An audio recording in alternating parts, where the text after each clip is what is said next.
Ayat 26, kullu man 'alaiha fan. Diterjemah dulu ya.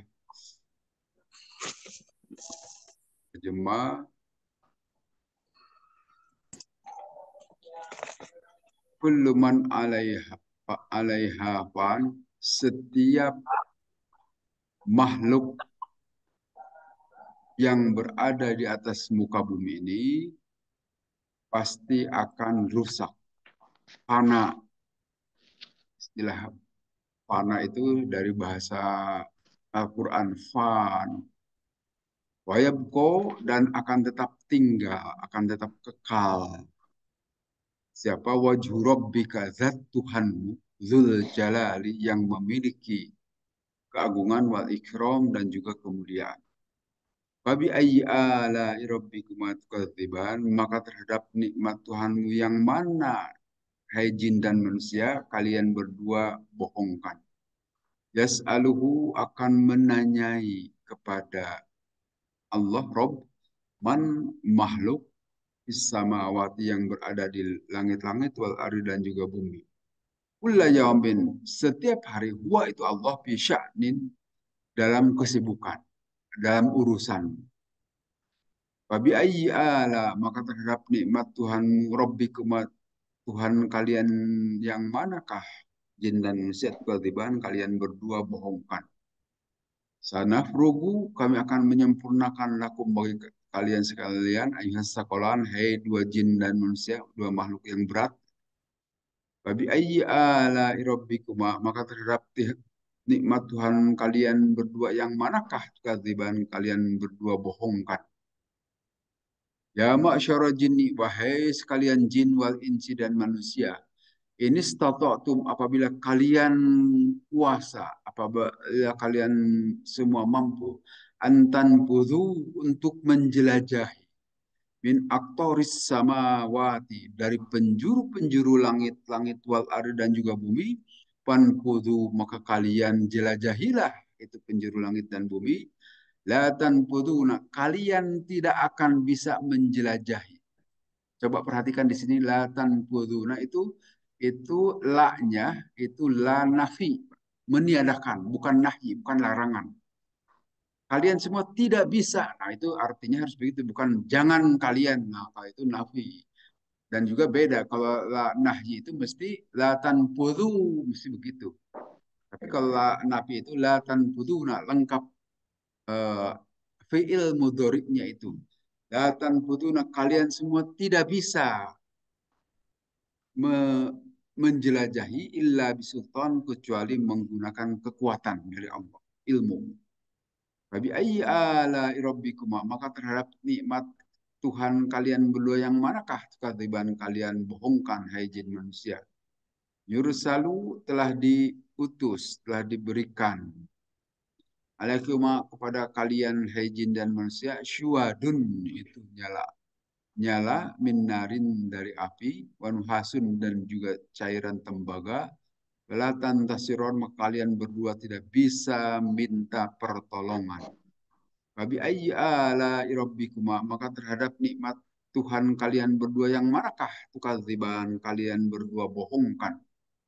Aidan syaqqat, maka apabila telah terbelah apa as-sama'u, langit, pakanat, maka akan nampak, wardatan, seperti mawar, merah, merah mawar kadihan, akan terjadi itu kengerian yang sangat hebat. Babi ayyi ala rabbikum, maka terhadap nikmat Tuhan kalian berdua manakah tukadziban, kalian berdua bohongkan, hai jin dan manusia. Wa yauma idzin, maka pada hari ini, la yus'alu, tidak akan ditanyai, dan dari dosanya, siapa insun, manusia, wala jan, dan juga tidak ditanya itu jin. Babi ayyi ala rabbikuma, maka terhadap nikmat Tuhan kalian berdua manakah, hai jin dan manusia, tukadziban, kalian berdua bohongkan. Yurofu, akan dikenali siapa al-mujrimuna, para pendosa, bisi mahum, dengan tanda atau ciri-ciri mereka. Fayukhadhu, maka akan diambil, bin nawasi, dengan ubun-ubunnya, wal akdam, dan juga kaki-kakinya. Babi ayyi ala rabbikuma, maka terhadap nikmat Tuhan kalian berdua manakah tukadziban kalian berdua jin dan manusia bohongkan. Hadhihi, inilah jahannamu, neraka jahanam, allati, yaitu neraka yukadzibu yang telah membohongkan biha terhadap ini jahanam siapa al mujrimun, para pendosa. Yatufuna, mereka semua akan mengelilingi bainaha, itu antara jahanam, wa bainaha mimin, dan antara tempat yang panas yang mendidih. Babi ayyi ala rabbikuma, maka terhadap nikmat Tuhan kalian berdua manakah jin dan manusia keziban kalian berdua bohongkan. Wallahu a'lam. Kita lihat di sini, kullu man 'alaiha fan. Yukhbiru ta'ala, Allah mengabarkan anna jami ahlil ardi sayadabuna wa yamutuna ajma'un, bahwa seluruhnya penduduk bumi akan pergi, wa yamutuna, dan akan mati, ajma'un, semuanya.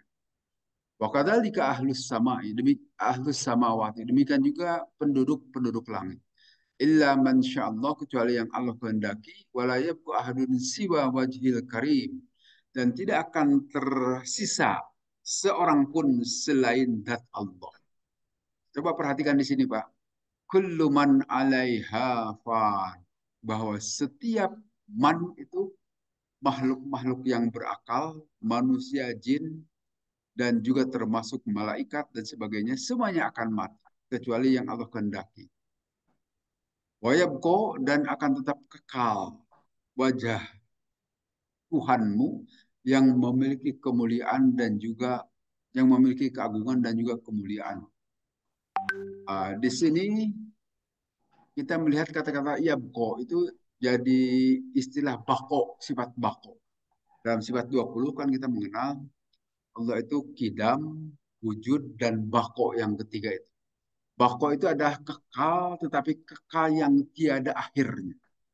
Tapi bisa juga kita juga suka sebutkan di dalam Al-Quran, kita akan kekal juga di surga, tetapi istilahnya beda. Kalau untuk makhluk itu kholid, kholiduna. Kholiduna itu diterjemahkan kekal juga. Tapi Allah menggunakan istilah yang berbeda. Artinya kekalnya makhluk itu tidaklah seperti kekalnya Allah. Allah itu tiada berawal dan tiada berakhir. Konsep mana coba dalam ketuhanan agama-agama lain yang seperti dalam Al-Quran ini? Tuhannya dilahirkan, berarti ada awalnya kan. Kalau dalam Al-Quran, wal awal wal akhir, dalam surat Al-Hadid, dialah Allah yang awal dan yang akhir, artinya tidak ada permulaan dan tidak ada akhirnya. Maka istilahnya juga yang Allah gunakan adalah bako. Wayabko, dan tetap bako.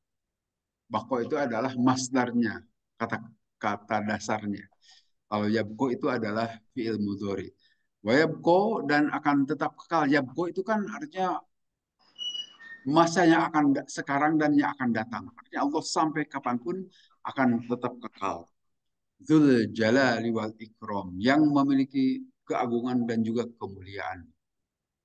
Maka fabi ayya ala rabbikmat kadiban, manakah nikmat Tuhan kalian berdua jin dan manusia yang kalian bohongkan? Maka Allah itu dikenal dengan bal wal hayyul ladzi la yamutu abada. Allah itu akan tetap hidup dan tidak akan pernah mati selama-lamanya. Beda dengan makhluk, itu akan mati. Termasuk malaikat juga tetap akan mati. Malaikat mati walaupun mungkin matinya nanti berurutan. Barangkali malaikat yang agak terakhir mati itu malaikat Israfil yang meniup sangkakala. Tapi semuanya juga akan mati. Ya Hayyu ya Qayyum. Maka nanti dalam sebuah doa suka disebutkan begini. Ya Hayyu ya Qayyum. Ini juga sifat 20 Allah itu kan. Qaid. Ya Hayyu, wahai yang maha hidup. Ya Qayyum, wahai yang berdiri dengan sendirinya tanpa butuh kepada yang lain. Itu sifat Allah. Qiyamu binafsihi. Sifat yang kelima kan. Sifat yang kelima itu Allah itu qiyamu binafsihi, berdiri tegak tanpa butuh kepada yang lain.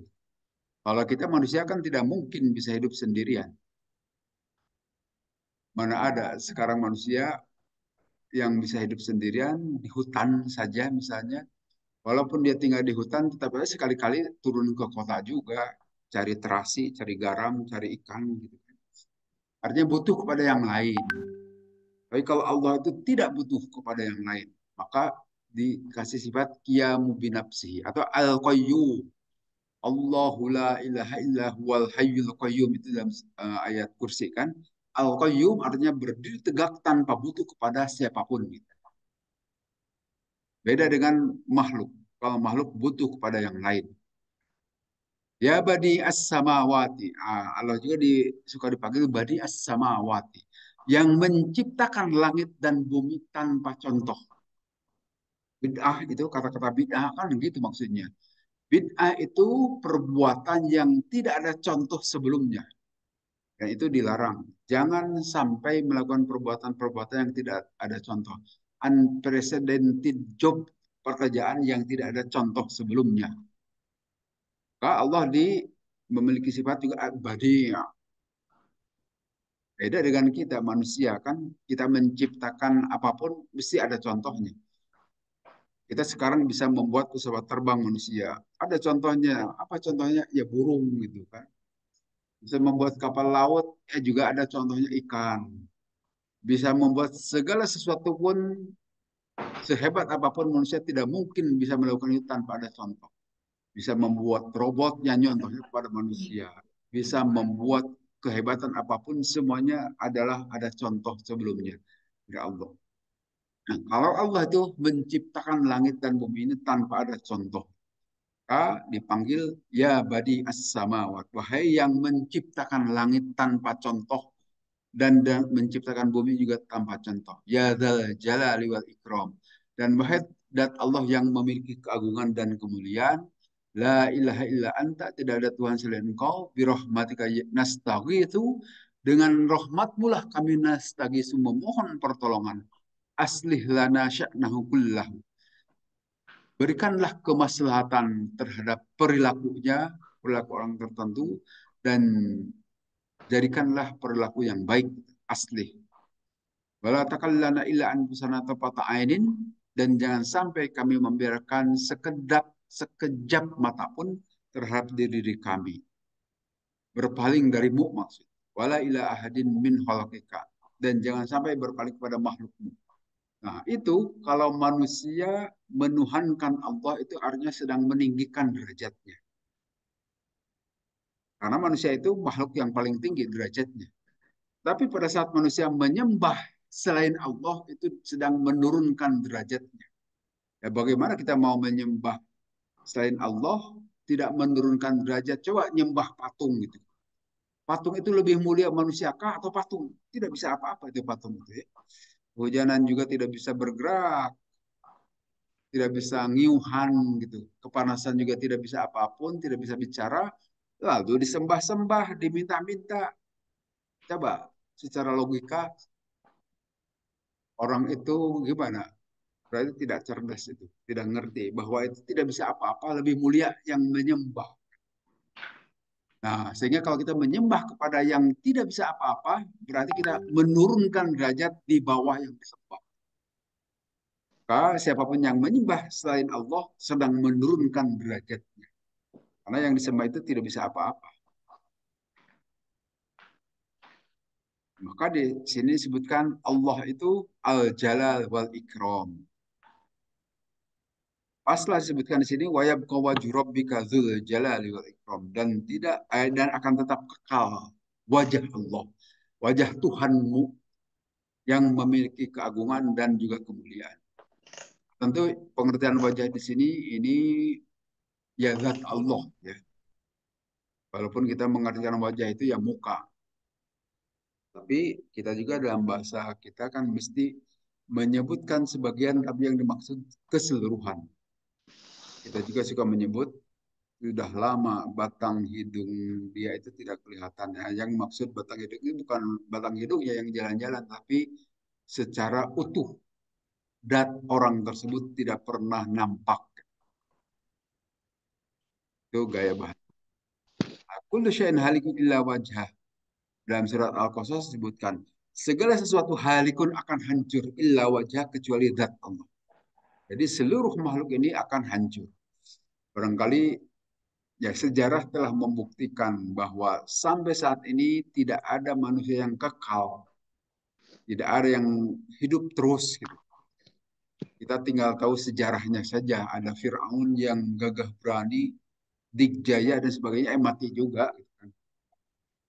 Ada Napoleon Bonaparte, pahlawan Prancis itu yang gagah berani juga. Sekarang tinggal ceritanya saja, orangnya sudah tidak ada. Dan demikian banyak. Kemudian di dalam ayat lain juga Allah menyatakan, wasbir nafsa kamal ladzina yad'una rabbahum.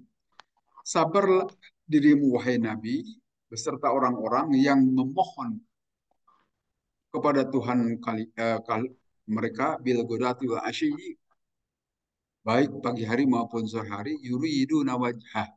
Mereka semua menghadapkan wajah Tuhan. Keridhaan maksudnya di sini. Keridhaan Tuhan.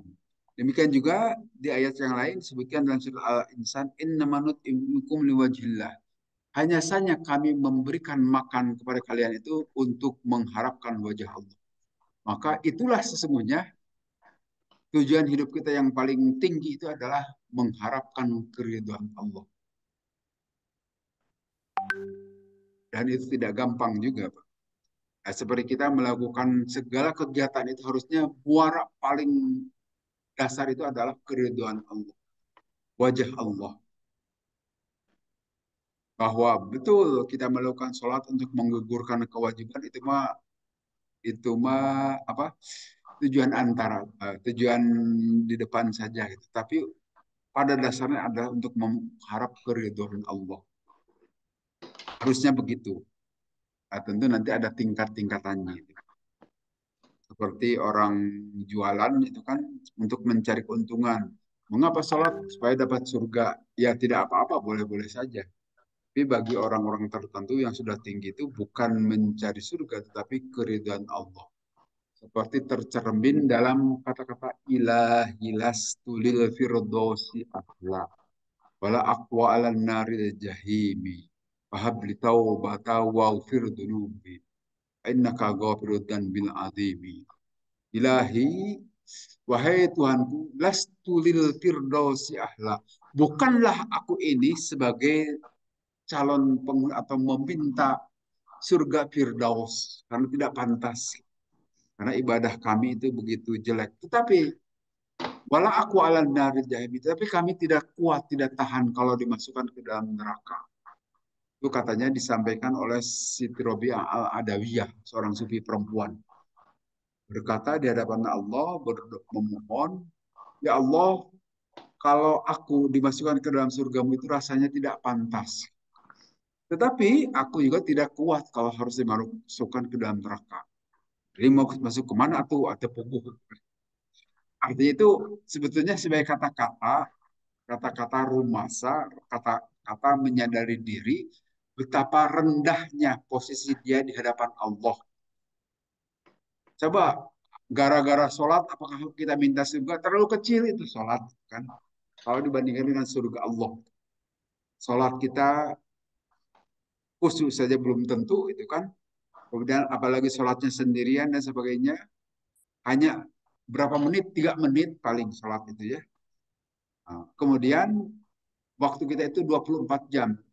Kalau kita katakanlah jangan yang 5 menit saja secara rata-rata setiap sholat. Berarti dalam sehari semalam hanya 25 menit saja untuk menyembah Allah. Waktu yang selain itu dipakai apa? Kan kita macam-macam. Dipakai tidur lebih lama lagi itu. 6 jam, 8 jam atau lebih kan ya. Jadi terlalu kecil kalau kita mengharap ke surga Allah. Maka paslah seperti Allah katakan bahwa atau Nabi katakan bahwa kita masuk ke dalam surga Allah itu karena rahmat Allah, bukan karena amal-amalan kita. Kalau amal-amalan kita terlalu kecil sedikit, tidak seimbang harga surga. Tetapi untuk memperoleh rahmat Allah itu memang harus dipancing melalui amal-amalan itu. Jadi tetap merupakan syarat cukup juga itu keberadaan amal-amalan ini. Karena kalau orang yang tidak beriman, tidak memiliki amal-amalan, yaitu lebih cocok ke neraka. Nah, maka karena itu Siti Rabi'ah Al-Adawiyah menyatakan, wahai Allah, tidak pantas rasanya aku menjadi ahli surga Firdaus. Namun aku pun tidak kuat kalau dimasukkan ke dalam neraka. Jadi itu adalah kata-kata semacam kata-kata merendahkan diri di hadapan Allah. Bukan berarti tidak mau dimasukkan ke dalam surga, karena mau kemana lagi kalau di akhirat itu hanya dua tempat kan. Kalau tidak masuk surga ya masuk ke neraka. Tetapi tidak kuat kalau dimasukkan ke neraka.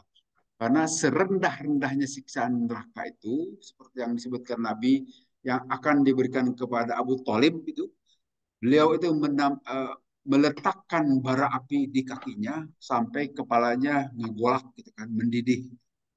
Itu serendah-rendahnya siksa neraka. Berarti jangankan disiksa seperti itu, disunut rokok di dunia sudah tidak kuat kan, ditempel gitu. Ya kita nggak gurubuk gitu kan ya. Tidak kuat, apalagi kalau selama-lamanya dibakar dengan bara api, kemudian kepala kita sampai mendidih. Tidak kuat juga ya Allah, apalagi lebih besar siksaannya. Kasih Rabi al-Adawiyah mengatakan seperti itu. Maka karena itu, tujuan utama seseorang yang sudah tinggi derajatnya itu, hidup di sini melakukan ibadah, semuanya mengharap ridho Allah atau wajah Allah. Inna manutimukum liwajillah. Sesungguhnya kami memberi makan kepada kalian itu karena wajah Allah. Kan seperti saat ini kan, untuk kepentingan kampanye itu. Saya telah melakukan itu dan ini hanya ingin kata pada orang kan supaya dipilih gitu. Nah, orang-orang yang ikhlas tidak mungkin begitu, sehingga dia berbuat segala sesuatu yang dituju adalah ridho Allah, bukan keridhaan manusia.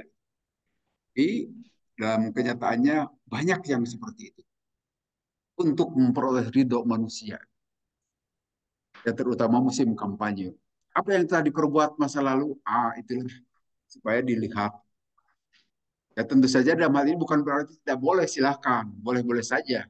Apa yang sudah kita perbuat masa lalu, biar orang lain juga tahu, boleh-boleh saja tidak apa-apa. Tapi jangan sampai hanya tujuannya untuk kepentingan itu, bukan bagi seorang mukmin itu adalah untuk liwajhillah, untuk mengharap ridho Allah. Maka di sini Allah selanjutnya mengatakan, yas'aluhu man fis samawati wal ardh, akan menanyakan kepada Allah makhluk yang ada di langit dan di bumi, bagaimana Allah itu. Dijawab oleh ayat ini, kulla yamin huwa fi isya'. Setiap hari Allah itu dalam kesibukan. Jadi bukan bukan apa santai berleha-leha seperti kita, tetapi setiap saat Allah mengurusi makhluknya. Nah, ini juga untuk menepis teori-teori yang mengatakan apa sih yang diperbuat Tuhan itu, arti Tuhan sekarang itu adalah diam saja, tidak ada kegiatan. Nah, Allah menjawab di sini setiap hari ada kegiatan. Artinya Allah mengawasi, memahami, mengetahui apa yang dilakukan oleh makhluk. Semuanya itu perlu ada pengawasan.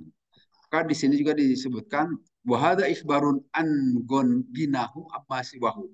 Ini adalah berita bahwa Allah itu tidak butuh kepada siapapun selain daripada Allah. Tidak butuh kepada makhluk. Wabti koril khalaiki, dan Allah juga tidak butuh kepada makhluk-makhluknya fi jamil anati, dalam setiap waktu, setiap saat. Wa annahum yas'aluna bilisani halihim wa qalahum wa annahu kulla yamin huwa fi sya'. Jadi setiap saat manusia akan bertanya, apa sih yang sedang dilakukan oleh Allah? Dijawab oleh ayat ini, Allah di dalam kesibukan. Ada pekerjaan. Ada yang dilakukan oleh Allah. Ya, tentu dalam hal ini banyak yang memberikan pendapat dari para ahli tafsir.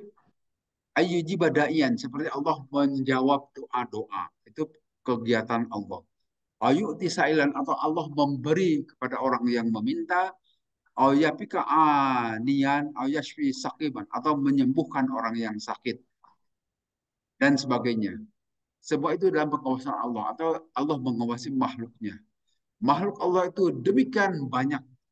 Coba di bumi ini saja bukan hanya manusia, makhluk Allah itu binatang-binatang, binatang yang bersel satu sampai binatang yang bersel jutaan atau miliaran, itu adalah dalam pengawasan Allah.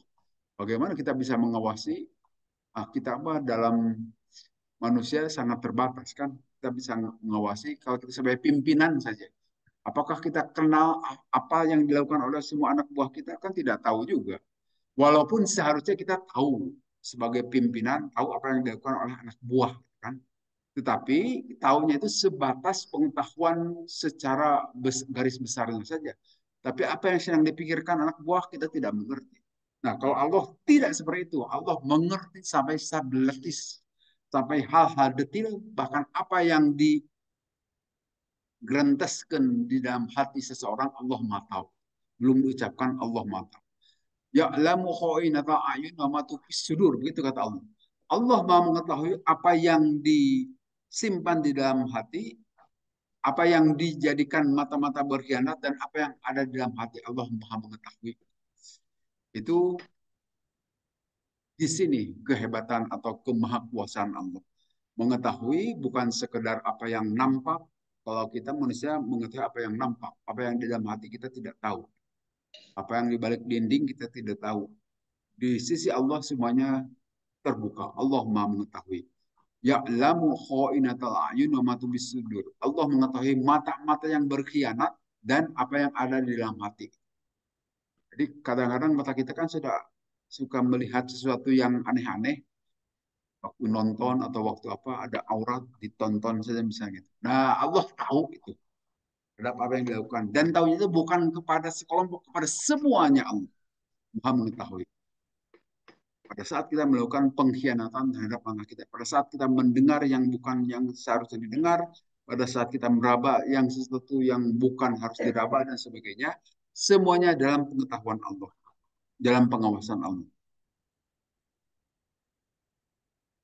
Kemudian ada juga yang diterjemahkan apa yang dimaksud dengan asya'nu. Allah itu sibuk, ayat pirolana dan ban. Allah memberikan ampunan terhadap dosa-dosa kita. Allah juga membukakan karoban. Karoban itu sesuatu bencana, sesuatu yang menimpa kita yang tidak enak. Bayar paukoman atau mengangkat satu kaum, atau Allah meletakkan kaum yang lain. Mengangkat seseorang menjadi penguasa atau menurunkan seseorang dari kekuasaannya. Itu semuanya Allah yang memperbuatnya. Kemudian di ayat berikutnya, sanablughulakum ayyuhas saqalan. Akan kami sempurnakan bagi kalian berdua, hai jin dan manusia.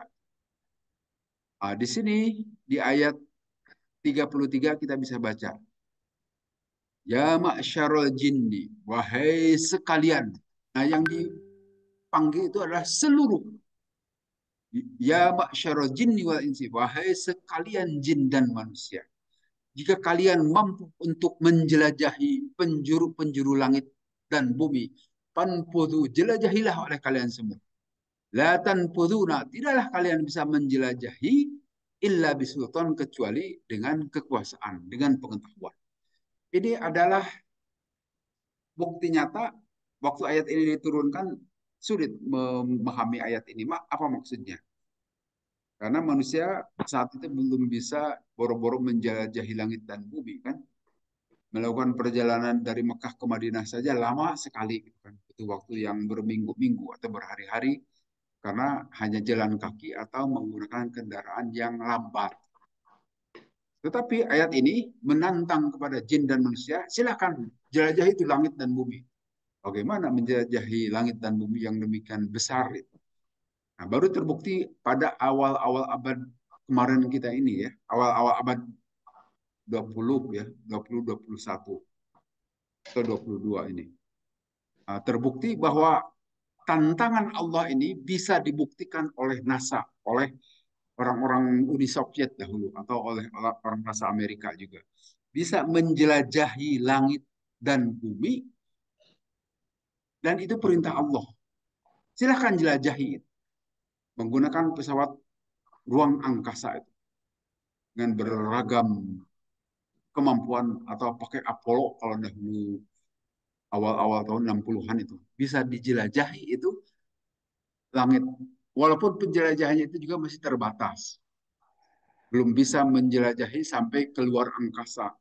Jadi penjelajahan yang dilakukan oleh umat manusia saat ini, oleh Amerika ataupun Rusia, atau sekarang sudah ada di Prancis, di Jepang juga, di negara-negara yang lain juga sudah bisa, itu tetap masih di dalam atmosfer bumi, belum keluar dari atmosfer bumi. Kalau keluar dari atmosfer bumi, ya sudah tidak bisa kembali lagi kelihatannya, Pak. Jadi atmosfer bumi itu kan tingginya sekitar 800 kilometer ke atas udara ini. Walaupun makin ke atas makin tipis kan udara itu oksigennya itu. Makin terengah-engah, jangankan sampai 800 kilo ke atas gunung saja yang hanya ketinggian Mount Everest itu yang di Himalaya, gunung Himalaya itu paling tinggi 8 kilometer kan. Itu sudah kekurangan oksigen itu juga. Ketinggian 8 kilometer, apalagi sampai ke atas makin tipis saja kan. Nah, penjelajahan yang bisa dilakukan mengirimkan satelit atau pesawat ruang angkasa paling di ketinggian 300 kilometeran. Belum bisa sampai keluar dari atmosfer. Karena kalau keluar atmosfer kelihatannya tidak akan balik lagi ke bumi. Ya. Terus saja kemana, hancur lah. Tapi kalau masih dalam atmosfer bisa kembali lagi. Walaupun saat ini ada juga penjelajahan yang sedang dilakukan ke planet Mars. Nah, kalau planet Mars itu memang itu sudah keluar atmosfer bumi karena jaraknya sangat jauh planet Mars dari bumi itu. Sedang dilakukan penjelajahan. Bagaimana cara memantaunya? Ya pakai gelombang elektromagnetik. Gelombang elektromagnetik itu kan tidak membutuhkan media. Jadi walaupun di ruang hampa tetap bisa bisa mengalir, bisa menjelajah. Sama seperti cahaya dari matahari kan demikian jauh bisa sampai ke bumi. Itulah gelombang elektromagnetik. Tidak butuh media. Nah, sehingga pengendalian peralatan yang menuju ke planet Mars juga bisa menggunakan gelombang elektromagnetik, bisa memantau bagaimana di sana siapkan sensornya, gitu kan, sehingga bisa mengirimkan sinyal-sinyal ke bumi. Itu yang sedang dilakukan oleh Mars. Artinya ayat ini dibuktikan sementara ini bukan orang Islam yang membuktikannya. Walaupun dasar-dasar pengetahuan dahulu yang membuktikannya orang-orang Islam. Tapi penjelajahan ke angkasa raya sekarang yang melakukannya justru orang-orang dari Amerika ataupun Rusia. Orang Islamnya paling hanya jadi penumpang saja. Tapi yang memiliki teknologi sampai bisa menjelajahi angkasa itu adalah orang-orang yang tidak mengenal Al-Quran malah. Tapi tantangan ini Allah sampaikan kepada seluruh manusia memang. Bukan hanya orang Islam saja. Tetapi yang mengerti ayat ini yang pertama adalah orang Islam. Ya ma'syarul jinni wa insi. Wahai sekalian jin dan manusia. Itu yang ditantang adalah manusia dan jin secara menyeluruh. La tastati'una harban min amrillahi wa qadrihi. Wa huwa muhitun bikum. La taqdiruna ala takhallusi min hukmihi. Jadi tidak mungkin kalian semua bisa menjelajahi itu kecuali harus dengan bisultan. Sultan itulah di sini terjemahkan sebagai perintah Allah atau juga bisa diartikan sebagai pengetahuan.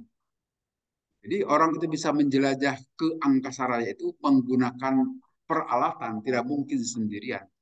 Pakai apa peralatan? Peralatan itu adalah pesawat-pesawat luar angkasa. Tentu bagaimana supaya bisa jalan itu pesawat itu harus ada ilmunya. Ada ilmu roketnya dan beragam. Dan pengetahuan mengenai ini juga bertahap. Tidak ujung-ujung manusia itu bisa terbang. Awal-awalnya tahun 1920-an itu cara orang untuk belajar terbang itu awal-awal tahun abad ke-20, tahun 1920-an. Walaupun sebetulnya dirintis sudah sejak lama oleh orang-orang Islam untuk bisa terbang, tapi tidak berhasil. Nah, mulai bisa berhasil sampai menjadi pesawat terbang itu tahun abad 20 itu. Jadi sekarang menjadi tadinya pesawat baling-baling gitu kan, mesinnya baling-baling, kemudian sekarang pakai jet yang lebih kuat lagi hentakannya. Itu hanya mesin saja. Tapi prinsip terbangnya sama saja. Memanfaatkan atmosfer juga, perbedaan tekanan. yang menyebabkan sesuatu bisa terbang. Jadi seperti pesawat terbang, kalaupun mesinnya mati di udara itu tidak langsung jatuh, tetap saja akan melayang, akan terbang. Tapi lama-lama ya jatuh juga karena ditarik oleh gravitasi bumi. Jatuh juga, hanya tidak langsung ujung-ujung jatuh ke bawah, tetap melayang karena ada sayapnya. Kecuali kalau sayapnya patah ya udah langsung terjun ke bawah. Kemudian yursalu alaikum asyhadu min nari wa nuhasun balatan tasiron, akan dilepas kepada kalian syuadun min nari wa nuhasun, ada timah-timah yang panas yang kalian semua tidak bisa memohon pertolongan. Asywad juga disebutkan itu adalah lidah-lidah api. Lidah api dan timah yang dipanaskan, maka kalian tidak bisa minta pertolongan. Lanjut saja. Faidan syakati sama pakana wardatan kadihan. Maka apabila langit sudah terbelah seolah-olah seperti bunga mawar merah, eh, itu kapan langit terbelah itu nanti pada hari kiamat. Akan terbelah. Bagaimana terbelah langit itu juga sesuatu yang goib wallahu alam. Apa maksudnya terbelah langit? Tapi ini terjemah yang bisa kita terjemahkan insyaqqat itu adalah dia terbelah, terpecah. Bagaimana terpecah terbelahnya? Wallahu alam, kita tidak mengerti. Tapi itu kejadiannya yaumal kiamah, pada hari kiamah. Wa yauma idzil la yus'alu an bihi insu wala jan. Maka pada hari itu tidak akan ditanyai dari dosanya manusia dan jin. Karena semua manusia dan jin juga berpotensi memiliki dosa. Yu'raful mujrimun bisimahum wa yu'khadhu bin nawasi wal aqdam. Dikenali orang-orang pendosa itu al-mujrimun dengan ciri-ciri mereka, maka dilihat ubun-ubunnya dan juga kakinya. Bin nawasi wal aqdam. Nah, seperti kita ketahui, ubun-ubun itu adalah ada di kepala kita itu, wal aqdam dan juga kaki-kaki kita itu diceritakan di sini secara utuh manusia itu akan dikenali nanti. Walaupun yang disebutkan di sini ubun-ubun dan kaki, tapi badannya juga ada. Nah, kemudian Allah berfirman di sini, hadhihi jahannamul lati yukadzibu bihal mujrimun. Inilah neraka jahanam yang dahulu dibohongkan oleh para pendosa. Ya seperti sekarang ini kan banyak yang tidak percaya adanya jahanam. Saat inilah sedang dibohongkan jahanam. Nah, kadang-kadang kita juga membohongkan dengan lupa melakukan dosa bahwa nanti akan ada balasannya. Itu yang dibohongkan. Jatuh nabainah wa bainah hamimin. Mereka akan berputar-putar, akan tawaf di dalam neraka jahanam dengan demikian panas dan mendidih. Disebutkan seperti itu. Di dalam sebuah hadis disebutkan begini. Yub'asun nasu yaumil qiyamati wasamutatishu alaihim. Akan dibangkitkan manusia pada hari kiamat, sedangkan langit saat itu akan menurunkan hujan dalam keadaan sambil hujan rintik-rintik barangkali begitu. Pada saat dibangkitkannya manusia pada hari kiamat dalam posisi al-mataru dhaif, artinya ada hujan yang lemah, mungkin hujannya rintik-rintik, bukan hujan lebat. Pada saat proses kebangkitan. Wardatan kadihan itu adalah merah, sangat kemerah-merahan. Ada juga yang menyebutkan kalporosil moron seperti kuda yang warna kemerah-merahan. Artinya pada saat itu dan syakat sama pakana wardatan kadihan itu langit terbelah dan kemudian terlihat kemerah-merahan seperti mawar merah. Tetapi itu bukan sesuatu nikmat, justru azab dari Allah.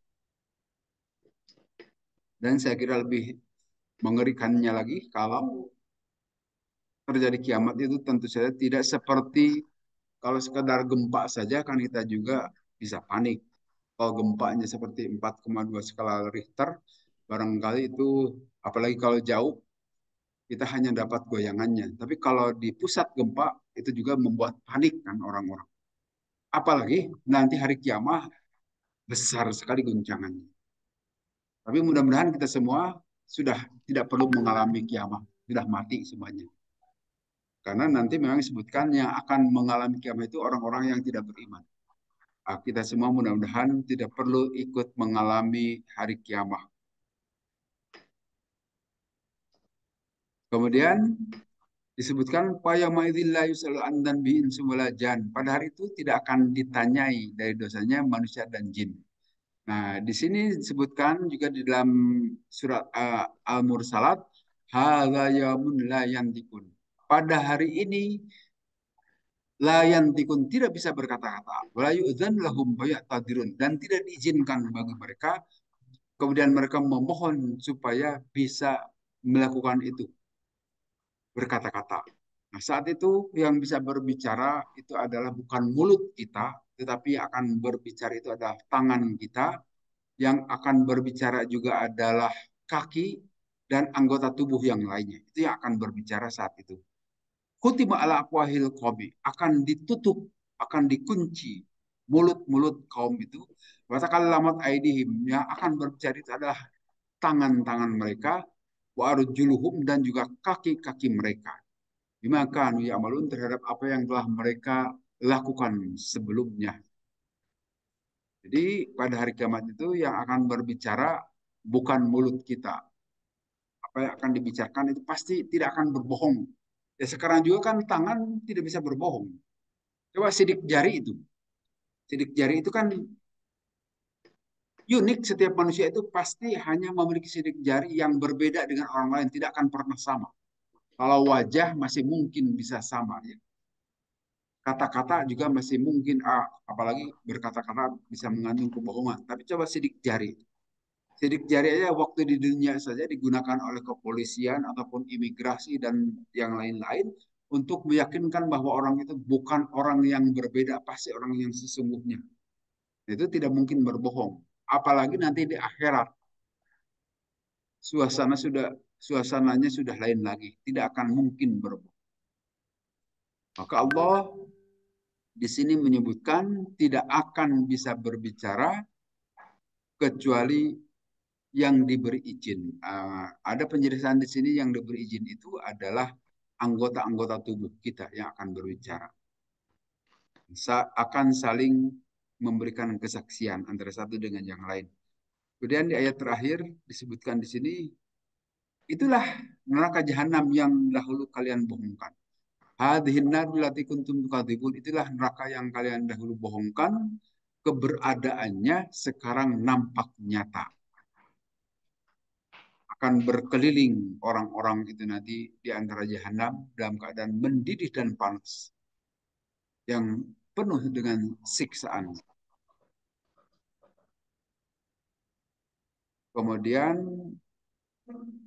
tuskomin ainin aniyah. Nah, seperti dalam surat Al-Ghoshiyah juga disebutkan akan diberikan dari mata air yang panas.